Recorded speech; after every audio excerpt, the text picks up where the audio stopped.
नमस्कार दोस्तों, स्वागत है आपका हमारे YouTube channel target civil services में। तो दोस्तों आज है 25 जनवरी और मध्य प्रदेश के डेली करंट अफेयर में आज हम पढ़ेंगे 25 जनवरी की करंट अफेयर। तो लेक्चर ध्यान से देखिएगा। और दोस्तों जिसको भी मध्य प्रदेश करंट अफेयर में जनवरी 2021 से लेकर दिसंबर 2021 की करंट अफेयर की PDF परचेज करना है तो वो हमारे व्हाट्सएप नंबर 9111920612 पर मैसेज कर सकता है और ये PDF परचेज कर सकते हो। ठीक है, लेटेस्ट कंटेंट रहेगा दोस्तों। इसमें लगभग 3500 क्वेश्चंस MCQ फॉर्म में देखने के लिए मिलेगी आपको और सारे क्वेश्चंस के आपको डिस्क्रिप्टिव आंसर्स मिलेंगे। ठीक है दोस्तों, तो आप इसको परचेज कर सकते हो और इसकी दोस्तों कीमत भी ज़्यादा नहीं है, कंटेंट के हिसाब से मात्र 99 रुपये है। इस टाइप से आपको 12 PDF मिलेगी जनवरी से लेकर दिसंबर तक। अगर आप सिंगल PDF में परचेज करना चाहते हो तो वो भी मिल जाएगी। सबसे पहले हम डेज देख लेते हैं। तो 4 जनवरी को हमने विश्व ब्रेल दिवस मनाया जाता है, 9 जनवरी को भारतीय प्रवासी दिवस मनाया था और 10 जनवरी को विश्व हिंदी दिवस मनाया था, 12 जनवरी को राष्ट्रीय युवा दिवस मनाया था,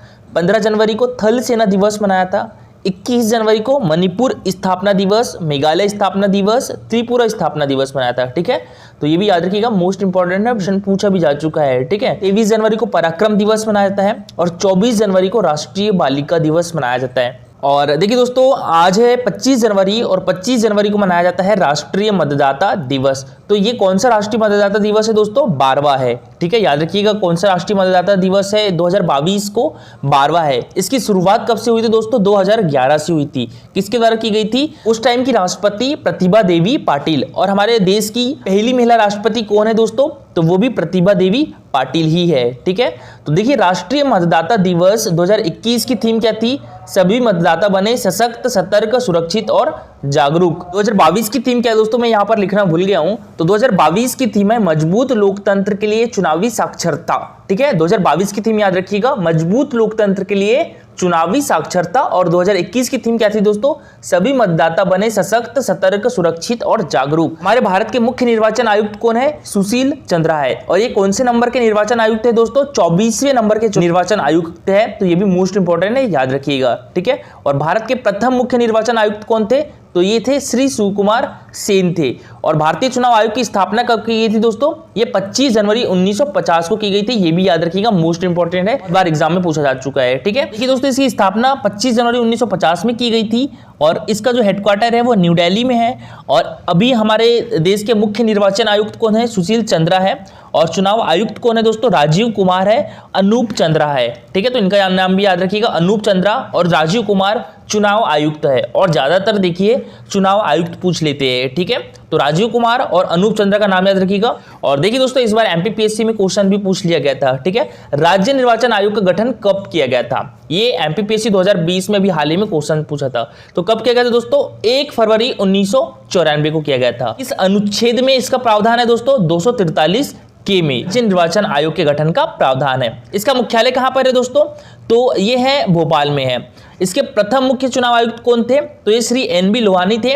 और वर्तमान में मुख्य चुनाव आयुक्त कौन है दोस्तों हमारे मध्य प्रदेश राज्य निर्वाचन आयोग के? तो यह बसंत प्रताप सिंह जी है। भारत के मुख्य निर्वाचन आयुक्त होते हैं तो इनकी नियुक्ति किसके द्वारा की जाती है? राष्ट्रपति के द्वारा की जाती है। राज्य के मुख्य निर्वाचन आयुक्त होते हैं, उनकी नियुक्ति किसके द्वारा की जाती है? तो ये राज्यपाल के द्वारा की जाती है। ठीक है दोस्तों, यहाँ पर कार्यकाल की बात करें तो देखिए प्रत्येक राज्य अपने अनुसार कानून बनाता है, जिस कारण दोस्तों इनकी सेवा शर्तें और पद अवधि अलग अलग राज्यों में अलग अलग होती है।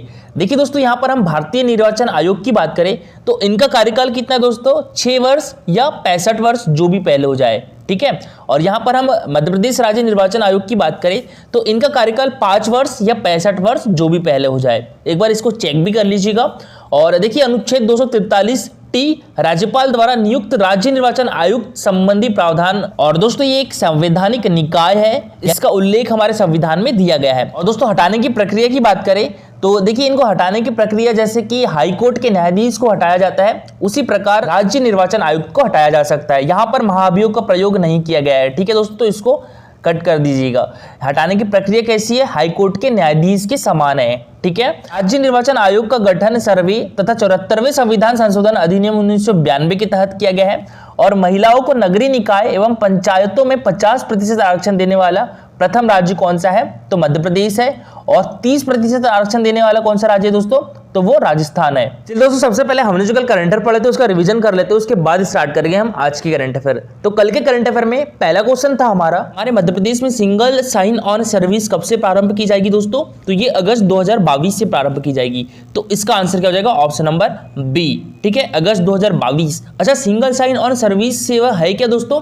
तो देखिए, जितनी भी राज्य सरकार और केंद्र सरकार की योजनाएं जो होती है, या हम इसको बोले सेवाएं जो होती है, तो उसके लिए दोस्तों अब एक ही डिजिटल प्रोफाइल होगा। ठीक है, उसके द्वारा सारी योजनाएं उसमें क्रियान्वित हो जाएगी और एक ही डिजिटल प्रोफाइल की जरूरत होगी। क्वेश्चन दोस्तों हमारा, मध्य प्रदेश के किस जिले में टर्मिनल कृषि मंडी बनाई जाएगी? तो ये बनाई जाएगी हमारे मध्य प्रदेश की सांस्कृतिक राजधानी उज्जैन में दोस्तों टर्मिनल कृषि मंडी बनाई जाएगी। तो इसका आंसर क्या हो जाएगा? Option number B. ठीक है, उज्जैन में बात करें हम यहाँ पर उज्जैन डिस्ट्रिक्ट की, तो ये है उज्जैन डिस्ट्रिक्ट की लोकेशन। इसको हम मध्य प्रदेश की सांस्कृतिक राजधानी भी कहते हैं। मध्य प्रदेश का सबसे ज्यादा सोयाबीन उत्पादक जिला कौन सा है? तो वो भी उज्जैन डिस्ट्रिक्ट है। और हमारे मध्य प्रदेश को सोया स्टेट भी कहा जाता है दोस्तों। ठीक है, और देखिए जो राष्ट्रीय सोयाबीन अनुसंधान केंद्र है वो कहां पर है? तो वो इंदौर में है। ठीक है, राष्ट्रीय सोयाबीन अनुसंधान केंद्र कहां पर है? तो इंदौर में है। और एशिया का सबसे बड़ा सोयाबीन कारखाना कहां पर है दोस्तों? तो ये उज्जैन डिस्ट्रिक्ट में है। ठीक है, तो दोस्तों याद रखिएगा, एशिया का सबसे बड़ा सोयाबीन कारखाना उज्जैन डिस्ट्रिक्ट में है और राष्ट्रीय सोयाबीन अनुसंधान केंद्र कहां पर है? तो ये इंदौर डिस्ट्रिक्ट में है। और नेक्स्ट क्वेश्चन दोस्तों हमारा, किस स्वतंत्रता सेनानी की यादों को सहेजने के लिए जबलपुर की जेल को संग्रहालय बना दिया गया है दोस्तों? तो ये सुभाष चंद्र बोस जी की यादों को सहेजने के लिए जो जबलपुर की जेल है दोस्तों उसको संग्रहालय बना दिया गया है। तो ये भी मोस्ट इंपॉर्टेंट क्वेश्चन है, याद रखिएगा। ठीक है, तो इसका आंसर क्या हो जाएगा दोस्तों? Option number B. Netaji Subhash Chandra Bose की यादों को सहेजने के लिए जबलपुर की जेल को संग्रहालय बना दिया गया है। ठीक है, अभी इनकी 125वीं जयंती बनाई गई है। कब दोस्तों? तो ये 23 जनवरी को, और 23 जनवरी को पराक्रम दिवस भी मनाया जाता है। क्वेश्चन दोस्तों हमारा, हाल ही में मध्य प्रदेश के वेंकटेश अय्यर ने किस देश के खिलाफ वनडे में डेब्यू किया है दोस्तों? तो ये साउथ अफ्रीका के खिलाफ किया है। तो इसका आंसर क्या हो जाएगा? Option number A. ठीक है दोस्तों, तो हाल ही में हमारे मध्य प्रदेश के क्रिकेटर वेंकटेश अय्यर ने साउथ अफ्रीका के खिलाफ वनडे में डेब्यू किया है। तो दोस्तों वेंकटेश अय्यर का संबंध किस डिस्ट्रिक्ट से है? तो ये इंदौर डिस्ट्रिक्ट की है। ठीक है, और दोस्तों बात करें हमारे मध्य प्रदेश के क्रिकेटरों की, देखिए जो अमय खुरासिया जी थे, इनका संबंध भी इंदौर डिस्ट्रिक्ट से था और ये 2003 के वर्ल्ड कप के लिए चयन हुआ था इनका। तो दोस्तों इनका नाम याद रखिएगा, मोस्ट इंपॉर्टेंट है, अमय खुरासिया जी का। इनका संबंध भी इंदौर डिस्ट्रिक्ट से है और ये 2003 के वर्ल्ड कप के लिए इनका चयन हुआ था। राजेश्वरी ढोलकिया का नाम भी याद रखिएगा। राजेश्वरी ढोलकिया भी दोस्तों हमारे मध्य प्रदेश के इंदौर डिस्ट्रिक्ट से है और ये भारतीय महिला टीम में इनका चयन हुआ था। अच्छा, हमारे मध्य प्रदेश का क्रिकेट एसोसिएशन का मुख्यालय कहां पर है दोस्तों? तो ये इंदौर में है। ठीक है, अच्छा हाँ, यहाँ पर सुशील दोषी जी का नाम भी याद रखिएगा, ये प्रसिद्ध क्रिकेट कमेंटर भी रहे हैं। चलिए दोस्तों अब स्टार्ट करते हैं हम आज की करंट अफेयर। तो आज की करंट अफेयर में पहला क्वेश्चन है हमारा, देखिए हाल ही में दोस्तों हमारे मध्य प्रदेश के किस जिले की बनीता दास को प्रधानमंत्री राष्ट्रीय बाल पुरस्कार 2022 से सम्मानित किया गया है दोस्तों? तो ये है अनूपपुर डिस्ट्रिक्ट के अमरकंटक की। तो इसका आंसर क्या हो जाएगा? Option number A. ठीक है दोस्तों, अनूपपुर, और ये है बनीता दास। इनको दोस्तों अभी हाल ही में प्रधानमंत्री राष्ट्रीय बाल पुरस्कार 2022 से सम्मानित किया गया है। सबसे पहले दोस्तों हम प्रधानमंत्री राष्ट्रीय बाल पुरस्कार की बात करें तो ये किस कैटेगरी में दिया जाता है? तो देखिए सामाजिक सेवा, शैक्षिक, खेल, कला, संस्कृति और वीरता में दिया जाता है। 5 साल से ज्यादा और 18 साल से कम उम्र वाले बच्चों को यह पुरस्कार दिए जाते हैं। हर विजेता को 1 पदक, 1 लाख रुपए का नगद पुरस्कार और प्रमाण पत्र दिया जाता है और ये पुरस्कार राष्ट्रपति द्वारा राष्ट्रपति भवन में एक समारोह में प्रदान किए जाते हैं। नगद पुरस्कार विजेताओं के संबंधित खातों में ऑनलाइन ट्रांसफर किया जाएगा। प्रधानमंत्री हर साल इन पुरस्कार विजेताओं के साथ बातचीत भी करते हैं। और दोस्तों प्रधानमंत्री राष्ट्रीय बाल पुरस्कार विनर्स हर साल गणतंत्र दिवस परेड में भी हिस्सा लेते हैं। हालांकि कोविड-19 के चलते इस बार ऐसा नहीं हो रहा है। और दोस्तों इस बार प्रधानमंत्री राष्ट्रीय बाल पुरस्कार कितने बच्चों को दिया गया है? तो ये 29 बच्चों को दिया गया है। ठीक है, और 2021 का कितने बच्चों को दिया गया था? तो 32 बच्चों को दिया गया था। ठीक है, और देखिए दोस्तों ये 2021 का आर्टिकल है। ठीक है, 28 जनवरी 2021 का नवभारत टाइम्स का है। तो देखिए इसमें बाकायदा बताया गया है, इंदौर की पलक शर्मा और हरदा के अनुज जैन को पीएम मोदी ने दिया राष्ट्रीय बाल पुरस्कार। ठीक है, तो अनुज जैन को कब मिला था? 2021 का मिला था। अब देखिए ये 2022 का आर्टिकल है, इसमें क्या लिखा गया है? एमपी के अनुज जैन को बाल पुरस्कार पीएम देंगे डिजिटल सर्टिफिकेट। ठीक है, यानी बहुत से आर्टिकल में ऐसा भी दिया हुआ है कि अनुज जैन जैन को अभी प्रधानमंत्री राष्ट्रीय बाल पुरस्कार से सम्मानित किया गया है। हालांकि इनको 2021 में ही सम्मानित कर दिया गया था। और देखिए ये ऑफिशियल साइट की न्यूज है गवर्नमेंट ऑफ इंडिया की। तो इसमें देखिए मध्य प्रदेश की पलक शर्मा, ठीक है, इनको खेल के क्षेत्र में मिला था 2021 का। और मध्य प्रदेश के अनुज जैन को इनको शैक्षिक के क्षेत्र में मिला था। और ये 2021 के राष्ट्रीय बाल पुरस्कारों की लिस्ट थी दोस्तों। तो देखिए प्रधानमंत्री राष्ट्रीय बाल पुरस्कार 2021 में हमारे मध्य प्रदेश के कितने बच्चों को सम्मानित किया गया था? तो ये 2 बच्चों को सम्मानित किया गया था। कौन कौन से? एक तो पलक शर्मा, इनका संबंध इंदौर डिस्ट्रिक्ट से है, और एक अनुज जैन, इनका संबंध दोस्तों हरदा डिस्ट्रिक्ट से है, ठीक है। और जो पलक शर्मा है इनको खेल के क्षेत्र में दिया गया था, और अनुज जैन को किस क्षेत्र में दिया गया था? तो शैक्षणिक क्षेत्र में दिया गया था। तो यहाँ पर बात करें हम प्रधानमंत्री राष्ट्रीय बाल पुरस्कार 2020 की, तो देखिए इसमें भी हमारे मध्य प्रदेश के 2 बच्चों को सम्मानित किया गया था। कौन कौन से? एक तो रिया जैन, इनका संबंध भोपाल डिस्ट्रिक्ट से है, और इनको चित्रकला के क्षेत्र में दिया गया था दोस्तों, और यह है रिया जैन। और सुदीप्ति हजेला, इनका संबंध इंदौर डिस्ट्रिक्ट से है, और इनको खेल के क्षेत्र में दिया गया था दोस्तों प्रधानमंत्री राष्ट्रीय बाल पुरस्कार 2020। और 2022 का प्रधानमंत्री राष्ट्रीय बाल पुरस्कार से किसे सम्मानित किया गया है हमारे मध्य प्रदेश से? तो ये बनीता दास को सम्मानित किया गया है, ठीक है। और इनका संबंध अनूपपुर डिस्ट्रिक्ट से है, और इनको किस क्षेत्र में मिला है दोस्तों? तो इनको भी शैक्षणिक क्षेत्र में दिया गया है। तो इस वर्ष जिन बच्चों को राष्ट्रीय बाल पुरस्कार से सम्मानित किया गया है उनमें मध्य प्रदेश के अनूपपुर जिले के जवाहर नवोदय विद्यालय अमरकंटक में अध्ययनरत बनीता दास भी शामिल है।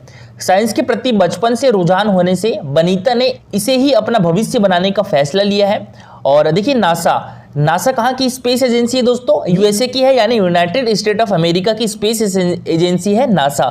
तो नासा के स्पेस फाउंडेशन और अंतर्राष्ट्रीय खगोलशाला द्वारा मिशन 2021 में एक क्षुद्र ग्रह की खोज बनीता ने ही की थी। इस क्षुद्र ग्रह का नाम दोस्तों बनीता के नाम से रखा जाएगा।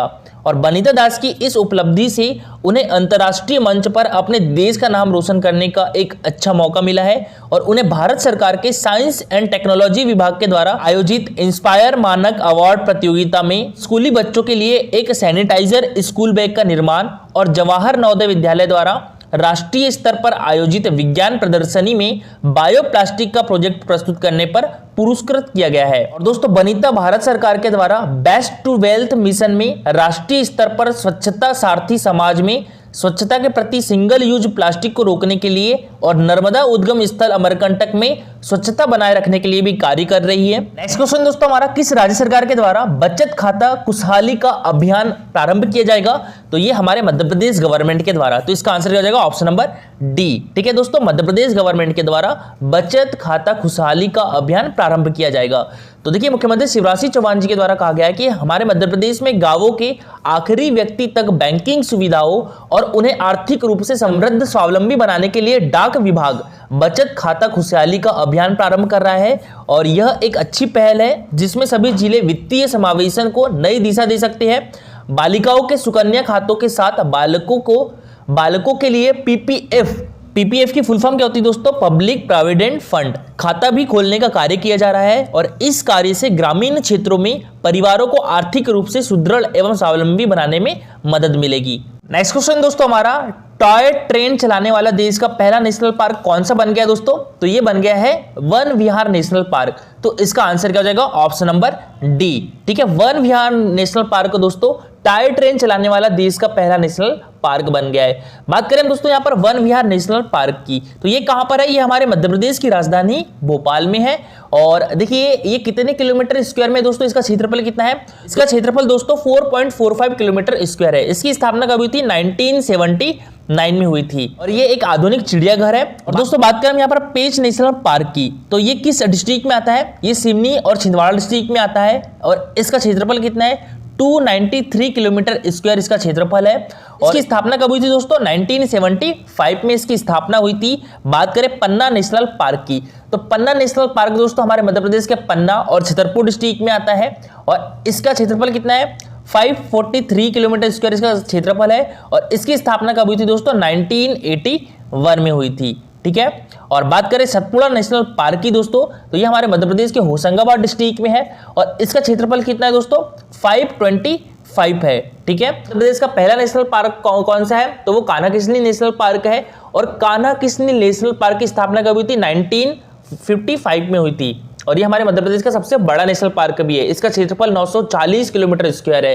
याद रखिएगा हमारे मध्य प्रदेश में कितने नेशनल पार्क है? तो 12 नेशनल पार्क है। और 12वां नेशनल पार्क कौन सा है? तो ये कूनो पालमपुर नेशनल पार्क है। इसकी स्थापना 2018 में की गई थी। देखिए वन विहार नेशनल पार्क की सैर को मजेदार बनाने अब यहाँ टॉय ट्रेन शुरू की जा रही है और वन विहार देश का पहला नेशनल पार्क है दोस्तों जहां पर टॉय ट्रेन में बैठकर पर्यटक वाइल्ड लाइफ व नेचर को देख सकेंगे और ये बैटरी ऑपरेटेड होगी। और अपर प्रधान मुख्य वन संरक्षण असीम श्रीवास्तव ने हरी झंडी दिखाकर इसका उद्घाटन किया। और दोस्तों कल का हमारा क्वेश्चन था चरण पादुका नरसंहार किसके आदेश पर किया गया था, तो ये फिशर के आदेश पर किया गया था। तो इसका आंसर क्या हो जाएगा, ऑप्शन नंबर डी। और ये कब हुआ था दोस्तों, 14 जनवरी 1931 को हुआ था। ये इसको हमारे मध्य प्रदेश का जलियांवाला बाग भी कहा जाता है। और ये किस डिस्ट्रिक्ट में हुआ था, तो छतरपुर डिस्ट्रिक्ट में हुआ था। और देखिए दोस्तों 14 जनवरी 1931 को मकर संक्रांति के दिन छतरपुर रियासत में उर्मिल नदी के किनारे चरण पादुका में स्वतंत्रता सेनानियों की सभा में बिना पूर्व चेतावनी दिए अंग्रेज कर्नल फिशर के हुक्म से अंधाधुंध गोलियां चला दी गई और कई लोगों की यहां पर हत्या हो गई थी दोस्तों।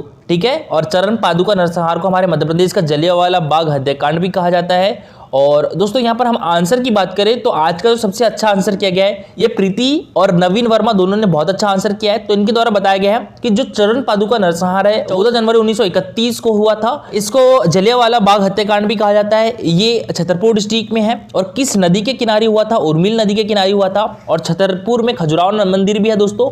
इनको यूनेस्को द्वारा विश्व धरोहर स्थल की सूची में कब शामिल किया गया था, 1986 में शामिल किया गया था। और छतरपुर में ही दोस्तों पन्ना राष्ट्रीय उद्यान भी है। और देखिए दोस्तों आज के लिए आपका क्वेश्चन है मध्य प्रदेश महिला आयोग का गठन कब किया गया था, 23 मार्च 1998, 23 अप्रैल 1998, 20 अगस्त 1998 या 20 मार्च 1998। तो इसका आंसर पूरा डिटेल में दीजिएगा। और देखिए दोस्तों ये है हमारा Telegram channel target civil services. तो इस पर डेली 20 क्वेश्चन का क्विज होता है जिसमें 15 क्वेश्चन जो रहते हैं मध्य प्रदेश जीके से रहते हैं जो कि प्रीवियस ईयर एग्जाम में पूछे जा चुके हैं और एग्जाम पर्सपेक्टिव से भी इंपॉर्टेंट होते हैं। 5 question Madhya Pradesh daily current affair से रिलेटेड होते हैं। इस टाइप से इसका रिजल्ट निकलता है। और देखिए कल हमने जो संघ लोक सेवा आयोग और मध्य प्रदेश लोक सेवा आयोग से रिलेटेड जितने भी इंपॉर्टेंट क्वेश्चन हैं उनको कवर किया था और उनको मात्र 166 लोगों ने ही अटेम्प्ट किया ये क्विज दोस्तों। ठीक है, तो देखिए बहुत कम लोगों ने अटेम्प्ट किया है और बहुत इंपॉर्टेंट क्वेश्चंस इसमें दिए गए थे। तो ज़्यादा से ज़्यादा लोग अटेम्प्ट करने की कोशिश करिएगा। और दोस्तों आप भी इस क्विज में पार्टिसिपेट कर सकते हो। टेलीग्राम चैनल की लिंक आपको हमारे वीडियो के डिस्क्रिप्शन बॉक्स में मिल जाएगी। स्टार्ट दिस क्विज पर क्लिक करिएगा, आपको क्विज मिल जाएंगे। दोस्तों आज के लिए इतना ही। Thank you for watching this video.